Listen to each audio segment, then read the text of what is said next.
the Thunder in the earlier part of the TNT doubleheader last night beat the Harden and Paul back on the floor Rockets by 18. What's up with the Rockets, Mark? What do you think? I mean, look, I know their defense is bad right now, but 80 points? That's what they scored, right? They did, and Westbrook wasn't even in the game. Missed his second straight game for Oklahoma City. It's confusing. I mean, can't Harden and Chris Paul just kind of do that in their sleep? I mean, right, yeah. Look, the Trevor Ariza loss was huge, but I didn't expect it to have, this much of an after effect. He's kind of like where he was there, Draymond Green. I mean, there's so much he could do, and there's so much that people didn't pay attention to. He would guard the point guards as they were bringing the ball up the court. He rebounds. He does all the little things, but that isn't the reason why their offense was bad yesterday. It's a very curious, confusing situation, and I'm sure the Warriors are sitting back like, whoa. We didn't expect this. They actually play next week, next Thursday. Mm-hmm. Very interesting game coming up, and I'm sure the Warriors would love nothing more to go in there and drill them, but they'll probably be going out there without Steph Curry. I expect Draymond Green to be back Monday against the Clippers, and by next Thursday, I expect Sean Livingston to be back as well. So that matchup in Houston will be very intriguing for a lot of reasons. Yeah, D'Antoni called the offense anemic last night. And then there's the Celtics, and then there's Boston, which would have had to pull one out of their duck boat last night to force overtime in Phoenix and win that game. How concerned are you about the Celtics? Kyrie said, don't worry, we got it. Brad Stevens, we're going to get it. And what say you, Mark Spears? Well, my concern level is not as bad as it is for Houston. Mm-hmm. They'll figure it out. The Utah game will be interesting with Gordon Hayward going back. But I am surprised that they're playing like this. I saw them in the preseason last year in Charlotte, and they were outstanding and amazing, and this was before Gordon got hurt. So, I mean, do they have just too many cooks? You know what I mean? Like too many guys that need the ball? But it's early, and we got to remember they still got to get used to playing with this group of guys. They got more air for Mars in the Eastern Conference. I think they'll be fine, but what they run the risk of if they continue to have a bad start is, look, as we see right now, Milwaukee's the truth. Milwaukee is good, and Toronto is good. So what if Boston falls to the third seed?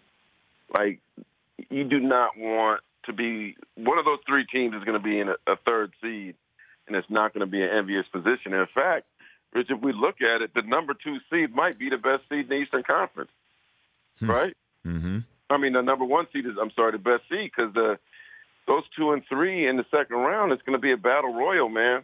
And whereas the team that's number 1, they'll probably coast to the Eastern Conference Finals. So now there's a much stronger presence as we haven't seen in a long time in the Eastern Conference to get the number 1 seed to get away from that second round matchup. And Boston's going to make it very difficult for themselves to do it, even though it's early. And last one for you. I know, as you mentioned now, you say that the Bucks, they appear to be for real, and we got 2 9-win teams in the Nuggets and Blazers in the West. But if I did not ask you about the Lakers, I would have my host card removed from me, Mark Spears. So, well, I'm going to see them tomorrow night. Okay. So in Sacramento, what they did with Tyson Chandler, like, keep an eye on stuff like that. Like, I think that anytime some veteran gets let go or asks for a buyout or something like that, they're going to be a candidate the same way the Warriors have been in recent years and Houston has been. And when the trade deadline passes and there's always 2 or 3 good veterans sitting there that could help a team, they're going to add pieces there. Give me a couple names that you might be targeting on that front right now, Mark. What is it? I haven't finished my coffee yet, Rich. So that part of my brain hasn't woken up yet. Okay. But next time I'll be ready for that. Okay. Hey, look, you're off for knee surgery. I get it. No coffee. So please continue your thought then. Go ahead. But no, the thing I think about them, and maybe I'm cavalier about it, Rich, they got 4 years with LeBron James, right?